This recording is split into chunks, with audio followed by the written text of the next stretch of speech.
weirdest thing just happened to me. Hey, this is Tim the Piano Man. I play piano at retirement communities full time.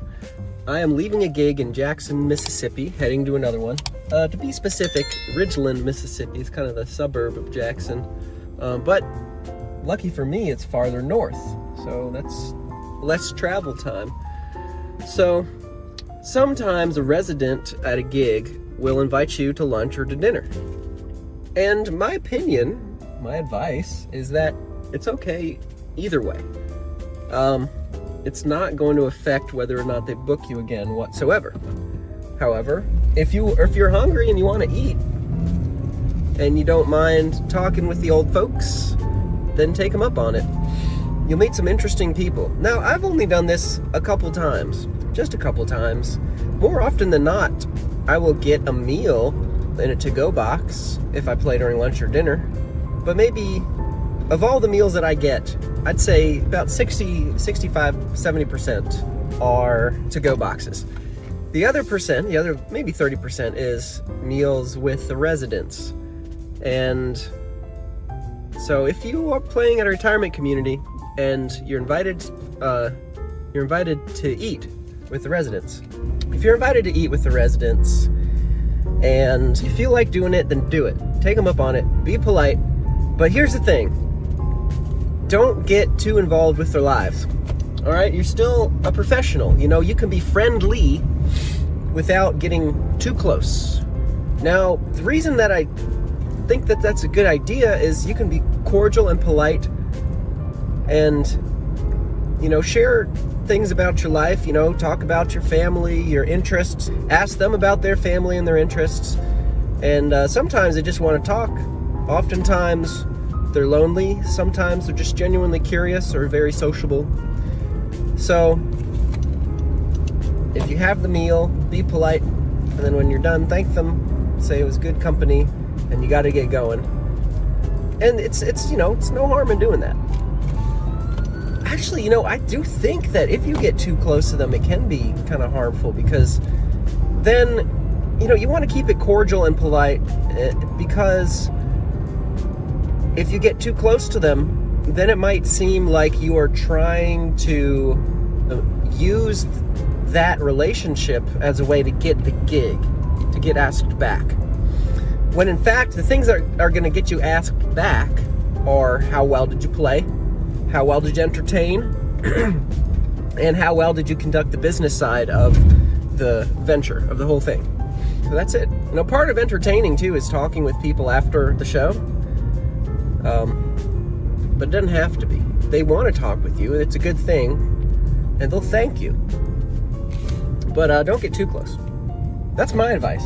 You might have a different philosophy, and I respect that, but in my 13 years of playing at retirement communities, that's something that I've learned is the best thing. It's best to be professional and courteous, and if they invite you to eat and you can do it, then do it. Now, here's the funny thing that happened today.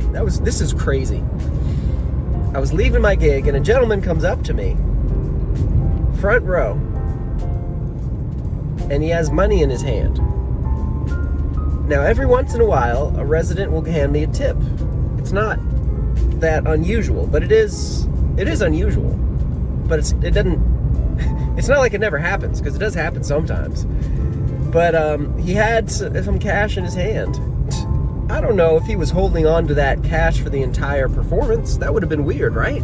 That would have been weird if he was holding on to the cash for the entire performance in his hand. He got it out of his pocket for something. And he approached me, and I could see he had a $5 bill in his hand, or maybe a couple of them. So I thought, oh, here's a nice man. He's going to hand me some money. That's nice.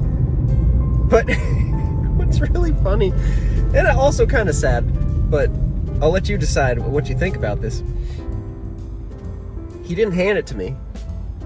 He looked at me and said, I would like to invite you to lunch with me. Was he trying to bribe me? Was he trying to bribe me to eat lunch with him? Because that's kind of sad. I'm like, oh, that's kind of sad. Like, he's lonely, and he thinks that he needs to bribe me to pay me money to accompany him, to escort him. Oh my gosh, I'm not in that business. I probably would have refused the money if I could do it with my schedule. I probably would be like, no, don't worry, I'll enjoy the company and the food and everything, and it will be a nice conversation.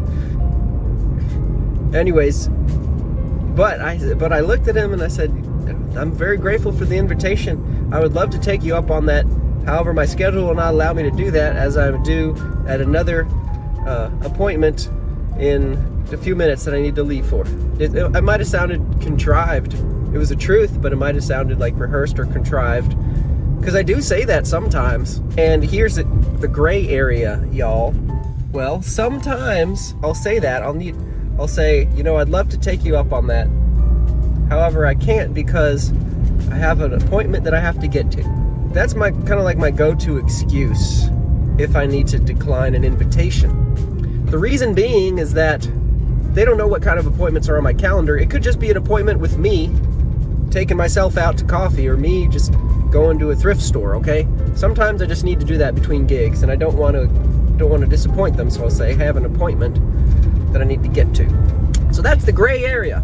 And maybe it sounded contrived because, well, it is a little contrived. It's like my canned response if I need to reschedule or decline an invitation. And I was polite, but then he walked off with the money in his hand, as if like, I'm not going to give you my money because you're not going to eat lunch with me. Anyways, crazy story. I'm glad I got through it because for some reason my brain's feeling foggy. But it was a good story. I hope you enjoyed it. Let me know what your thoughts are. Do you think he was going to tip me? Or do you think he just had his money out for something else? What would you have done in that situation? Let me know.